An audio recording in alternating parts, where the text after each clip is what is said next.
આગળ વધીશું અને વાત કરીશું એક મહત્વના સમાચાર વિશે। મહત્વપૂર્ણ સમાચાર સામે આવી રહ્યા છે તેના પર નજર કરીએ તો અમદાવાદ સુભાષ બ્રિજ બાદ શહેરના અન્ય એક બ્રિજમાં સળિયા દેખાવા લાગ્યા છે। વધુ એક બ્રિજમાં સળિયા દેખાયા હોય તેવી ઘટના બની।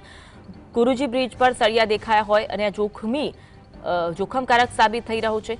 વધુ એક બ્રિજમાં સળિયા દેખાવા લાગ્યા છે અને અહીંયા વાહન ચલાવવું જાણે કે જોખમરૂપ સાબિત થઈ રહ્યું છે। રોડનો કેટલોક ભાગ બેસી ગયો હોય તેવું પણ જણાવવામાં આવ્યું છે અને બ્રિજ પર વધુ એક બ્રિજ પર સળિયા દેખાવા લાગ્યા છે। સુભાષ બ્રિજને તો બંધ કરવાની નોબત આવી છે, પરંતુ હવે વધુ એક બ્રિજમાં સળિયા દેખાતા જોખમરૂપ સાબિત થઈ રહ્યો છે અને તુરંત રહીશો અને સ્થાનિકો માંગ કરી રહ્યા છે કે આ બ્રિજમાં સમારકામ કરવામાં આવે અને આ બ્રિજ વાહન વ્યવહાર માટે બંધ કરી દેવામાં આવે। ગુરુજી બ્રિજ પર સળિયા દેખાવા લાગ્યા હોય તેવા દ્રશ્યો જોવા મળી રહ્યા છે અને આ બ્રિજ છે એ વાહન વ્યવહાર એના પર હજુ ચાલુ છે, એટલે કોઈ જો મોટી ઘટના સર્જાય તો જવાબદાર કોણ તેવા સવાલો હાલ તો સૈનિકો કરી રહ્યા છે। આ બ્રિજ છે તે વાહન વ્યવહાર માટે બંધ કરવામાં આવે તેવી માંગ ઉઠી છે અને તુરંત આ બ્રિજનું સમારકામ કરવામાં આવે તેવી માંગ જોવા મળી રહી છે। વધુ એક બ્રિજ છે અમદાવાદનું તે જર્જરિત હાલતમાં જોવા મળી રહ્યો છે। સુભાષ બ્રિજમાં તો હાલ સમારકામનું કામ કરવામાં આવી રહ્યું છે, તે બ્રિજ બંધ કરવામાં આવ્યો છે, પરંતુ વધુ એક બ્રિજમાં સળિયા દેખાયા હોય તેવી ઘટના જોવા મળી રહી છે, દ્રશ્યો જોવા મળી રહ્યા છે। તેના કારણે તેના પરથી વાહન ચલાવવું જોખમકારક સાબિત થઈ શકે છે અને કોઈ મોટી દુર્ઘટના સર્જાય તેવી પણ પરિસ્થિતિનું નિર્માણ થઈ શકે છે। જો કોઈ મોટી દુર્ઘટના સર્જાશે તો જવાબદાર કોણ, કારણ કે આ બ્રિજ પર હજુ પણ વાહન વ્યવહાર યથાવત જોવા મળી રહ્યો છે।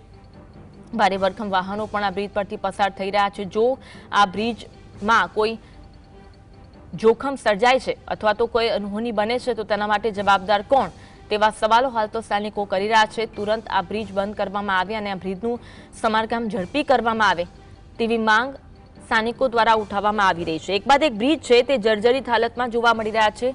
તંત્ર દ્વારા અવારનવાર ઇન્સ્પેક્શન કરવામાં આવે છે, છતાં પણ પરિણામ શૂન્ય જોવા મળતું હોય છે।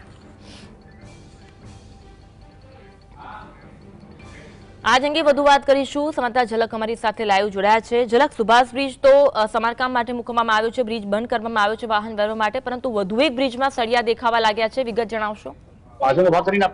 જી અન્વી, જે બ્રિજ છે અમદાવાદમાં જે બ્રિજ છે તેની ગુણવત્તાને લઈને જે સવાલો છે તે અવારનવાર થતા રહે છે। પહેલા જે હાટકેશ્વર બ્રિજ છે તે હાટકેશ્વર બ્રિજ છે તે ભ્રષ્ટાચારનું પ્રતીક છે તે સાબિત થયો અને હાલ જે હાટકેશ્વર બ્રિજ છે તે તોડવાની જે કામગીરી છે તે ચાલી રહી છે। ત્યારબાદ હવે જે સુભાષ બ્રિજ છે તે સુભાષ બ્રિજ પર તકલાદી હોવાનું સાબિત થયું છે, કારણ કે જે બ્રિજ છે તે બ્રિજ તિરાડ પડી ગઈ છે અને જે સ્પાન છે તે પણ બેસી ગયા છે અને બ્રિજ હાલ બંધ છે। ત્યારે જે શહેરના અન્ય જે બ્રિજ છે 80 થી વધુ જે બ્રિજ આવેલા છે તેની ગુણવત્તા સામે પણ સવાલ ઉભા થાય છે। જે જીએસટીવી ની ટીમે છે તે જે ગુરુજી જે બ્રિજ છે તે ગુરુજી બ્રિજની મુલાકાત લીધી ત્યારે બ્રિજની સ્થિતિ છે ખરાબ જોવા મળી। વચ્ચેની એક જગ્યાએ છે તે બ્રિજનો જે રોડ છે તે બેસી ગયો છે, તો સળિયા પણ છે તે દેખાઈ રહ્યા છે, વિવિધ જગ્યાએ સળિયા દેખાઈ રહ્યા છે। કહી શકાય કે જે તત્કાલીન મુખ્યમંત્રી નરેન્દ્ર મોદી અને હાલના વડાપ્રધાન નરેન્દ્ર મોદી છે તેઓ દ્વારા છે તે આ બ્રિજનું છે તે લોકાર્પણ કરવામાં આવ્યું હતું, ત્યારે હવે આ બ્રિજ પણ છે તે ચકાસણી માંગી લે છે। વાત કરીશું જે લોકો છે તે લોકો સાથે। આપનું નામ? પ્રદીપભાઈ યાદવ। સર, જે રીતે સળિયા દેખાઈ રહ્યા છે કઈ રીતનું જોખમકારક?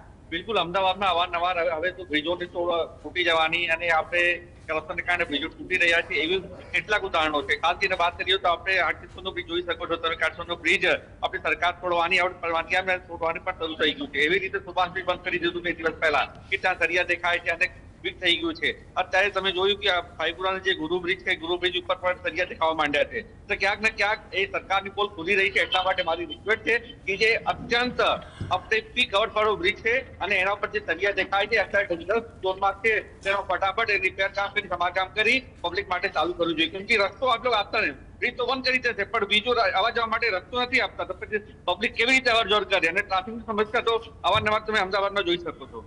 અન્ય એક બેન છે, બેન શું કહેશો? તમારો જે અત્યારે ગુરુજી બ્રિજ છે અહીંયા એવી સળિયા દેખાઈ રહ્યા છે, જતા બીક લાગે કે બ્રિજ ઉપરથી? સાચી વાત છે, અત્યારે જ્યાં જોઈએ ત્યાં બ્રિજ કાં તો તોડી નાખવામાં આવે છે કાં તો આ જ રીતનું બ્રિજની હાલત થઈ જાય છે। એના કરતા જો સરકારે પોતે જાતે ઇન્ટરેસ્ટ લઈને સારામાં સારી ગુણવત્તાવાળો બ્રિજ બનાવ્યો હોય તો આવું ના થાય। અને એટલા માટે જ મારે તો સરકારને રિક્વેસ્ટ છે કે જો આ બ્રિજ હજુ થોડો ડેમેજ થયો છે જલ્દીથી જલ્દી એનું લોકાર્પણ થાય, જલ્દીથી જલ્દી એનું સમારકામ થઈ જાય તો આ બ્રિજ કદાચ વધારે ડેમેજ થતો અટકી જાય, કારણ કે આ બ્રિજ એક આજે બહુ જ ઇમ્પોર્ટન્ટ વાહન વ્યવહાર માટે બહુ જરૂરી બની ગયો છે. બેન, જે બ્રિજ છે સુભાષ બ્રિજ તમે જોયું બંધ થઈ ગયો. હવે શહેરના જે બીજા બ્રિજો છે આવી રીતે તકલાદી કામ કરે છે અને પછી હેરાનગતિ તમારે આપણા નાગરિકોને થાય છે. હેરાનગતિ તો બધાને થાય જ છે, કેમ કે સરકાર એવું કામ કરે છે તો બધાને નુકસાન તો પહોંચે છે અને અવર જવરમાં બી તકલીફ પડે છે અને બ્રિજમાં આટલા બધા સળિયા દેખાવા લાગી જાય અને પછી એની કામગીરી શરૂ થતી નથી અને બહુ લેટ થાય છે. પછી ખોખરાનો જે બ્રિજ છે એના જેવી હાલત થઈ જાય છે. એ ના થાય એની પહેલા એનું સમારકામ કરાવવું જરૂરી છે. બેન, તમે શું કહેશો? કોર્પોરેશનની કરોડો રૂપિયા ખર્ચે છે પરંતુ પછી જે બ્રિજ છે તે तकलादी साबित થાય છે। सड़क या पुल या खुद काम विद्यार्थियों को आने जाने उन्हें आवर जावर के लिए साधन के लिए बहुत ज्यादा ट्रैफिक होता है, टाइम सरकार पहुंच नहीं पाते हैं, सर्विस वाले लोग को तकलीफ होती है, बच्चों को तकलीफ होती है, सब जगह खुद काम ने बहुत ही परेशानी होती है। सरकार को इसके बारे में जल्दी कदम उठानी चाहिए।